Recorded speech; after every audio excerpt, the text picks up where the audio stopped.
Salamadolio androanisika de ndaondray raha iresaka nitoedraha raha izay nafana dia nafana mo tany amin'ny fianaran-tsoa iny a tatao anatin'ity herinandro farany izay teo amin'ny fanaterana ny taratasy ho firitsanko fidina ho an'ireo zay kandida ho ben'ny tanàna manerana ny nosy ka isany anatitra taratasy tamin'izany iramatoa Christine Razanamasoa izay filohany teny miram-pirenena teo aloha no sady sombavambahoaka ny ambato finandrahana iny satria araky ny fangatahany vahoaka tany fianaran-tsoa dia izy no tian'izy ireo mba hirotsaka ho fidina amin'izay ben'ny tanàna izay kinanjo nefa rehefa nanatitra an'izay taratasy ho firitsanko fidina izay dia tsy maintsy nisintona an'izany izy ireo noho ny tsy fahafenoany ilay taratasy fandoavan-ketra tao amin'ilay taratasy naterina tany amin'ny OVEC tao fianaran-tsoa tao ka izay no fakafakena amintsika atao anatin'ity vidéo ity ka manasantsika rehetra anaraka an'ity vidéo ity hatramin'ny farany azadiny milaiky ny vidéo antsika ary tsy rovatrany miabone amin'ny chaîne antsika mba fanareo manaraka tsy tapaka ny vidéo zay lefa ny misisy tao matatagasy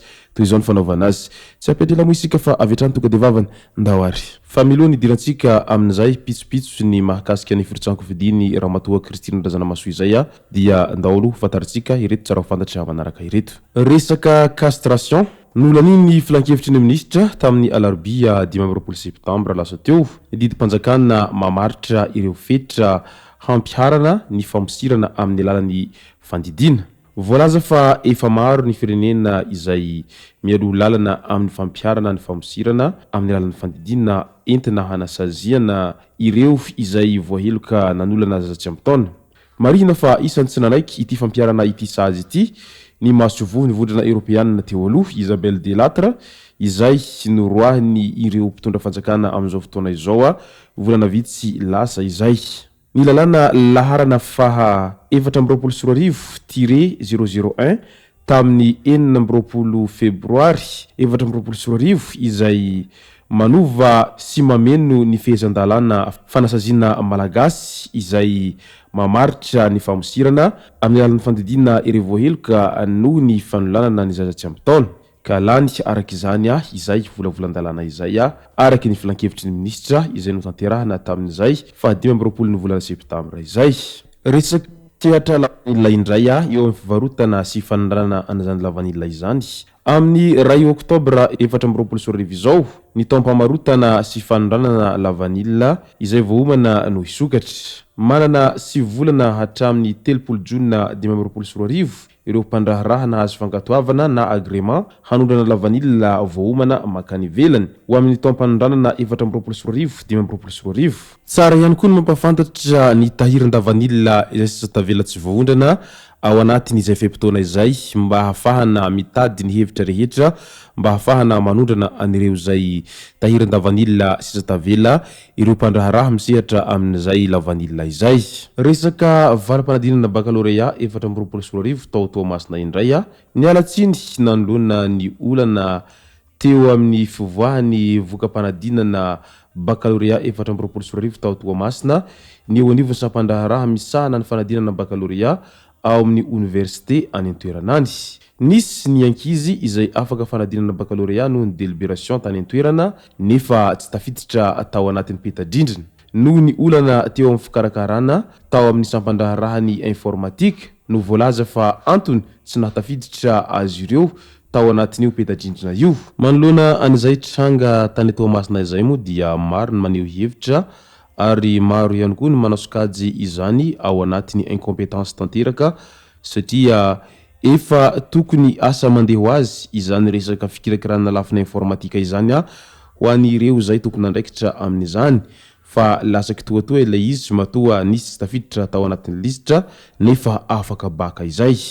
ka mahagaga ihany ny zavatra tahaka an'izany ka tokony mba asina fanaraha-maso akaiky mba tsy verimberena ny olana tahaka an'izany intsony amin'ny manaraka fa lasa marary no mahamenatra toy ny tongotra vakivaky ilay izy Ndao amin'izay horesantsika ny mahakasika ny raharaha Kristina Razanamasoa tany Fianarantsoa tany izay nisintona ny taratasy filatsahan-kofidiny tamin'ity herinandro ity izay nanaitra ny be sy ny maro raha vantany vao nahita sy nandre an'izay fisintomany taratasy filatsahan-kofidiny amin'ny fifitianana ho ben'ny tanàna ho avy izao. Raha tsy hivina tantara dia nisy antso an-tarobia izay nifanaovany tamin'ireo voaka ny Fianarantsoa satria maro ireo voaka ny Fianarantsoa no nangataka azy mba hirotsaka amin'ny fifidianana ho ben'ny tanàna ho avy izao ao Fianarantsoa ao satria mamin'izy ireo loatra ity olo-mangany Madagasikara avy any amin'ny faritry ny Fianarantsoa iny. Manoloana an'izay antso zay moa dia tsy niandry ela i Ramatoa Kristina Razanamasoa fa avy hatrany sy dia namaly an'izay antso n'ireo voaka ny Fianarantsoa izay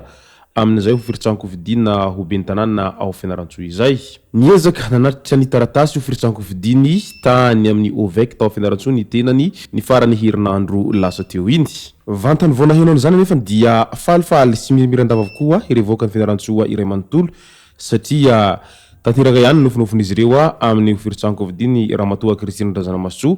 ao Fianarantsoa renivohitra izay amin'izay fifidianana ho ben'ny tanàna izay. Akory nefa ny hangagany ireo mpanarabaovao sy ireo zay mpanao politika ary ihany koa nivoaka ny Fianarantsoa fa nisy ny filazana fa tsy maintsy nisintona ny taratasy ho firitsahan-kofidiny i Ramatoa Kristina Razanamasoa noho ny antony tsy fahafenona teo amin'izay taratasy amin'ny resaka fandoavana hetra izay. Nisintona ny taratasy filatsahan-kofidiny i Razanamasoa Kristina izay panina teo aloha satria tsy azo hatramin'ny farany ny taratasy fanamarinan-ketra izay 211 bis izay singa iray mameno ny dossier filatsahan-kofidina ho ben'ny tanàna. Maro ny mpanarabaovao tohina satria zavatra tokony mandeha ho azy zany amin'ny mahafilohan'ny teny miram-pirenena azy teo aloha. Ry mpitondra fahinana mihitsy no tsy zakanareo amin'ny ineny Kristina Razanamasoa hoy indrindra ifilireriko Tomalala izay facebookera mpanao fanadihadina monina any ivelany any. Raha vantany vao naheno sy nahita an'izay fisintomana ny taratasy firitsahan-kofidiny Ramatoa Kristina Razanamasoa izay. Manoloana an'izay moa dia nanao fanambarana i Ramatoa Kristina Razanamasoa mikasika ny antony tsy nahazony ny taratasy fanamarinan-ketra sy ny nisintomany ny antota taratasiny. Nisedra sakatsakana sy antson'izay ny tenanay teo ampamorina ireo taratasy indrindra ny taratasy manamarina ny fandoavan-ketra izay 211 bis. Nilaza ny birao misahana ny hetra tao Fianarantsoa fa tsy manana fahefana hanome Ramatoa Kristina Razanamasoa io taratasy io izy ireo ary efa nisy famezivezena azy ireo hatrany Antananarivo izay nikarakara izany saingy tsy azo hatramin'ny fotoana nanaterana ny taratasy io firitsahan-kofidina tamin'ny andro farany. Ny tenany izay sady tsy manana orinasa no tsy manana fikambanana tsy mahaloa hetra nefa niharany antson'izay tahaka an'izao ka malahelo mafy ny tenany raha vantany vao tsy maintsy nisintona an'izay taratasy ho firitsahan-kofidiny izay ary malahelo ihany koa ireo zay mpomba sy mpanohana azy manoloana an'izay rehetra izay. Izay moa no masaka azona roso tao anatin'ity video ity tompoko lasy tompoko vavy misoratsika rehetra nanaraka an'ity video ity hatramin'ny farany. Azadiny ny milaiky ny videontsika ary tsy arovatrany miabone amin'ny chaîne-ntsika mba afanareo manaraka tsy tapaka ny video zay lefa misy tao matagagasy tompoko lasy tompoko vavy mankasitraka dia mirary soa.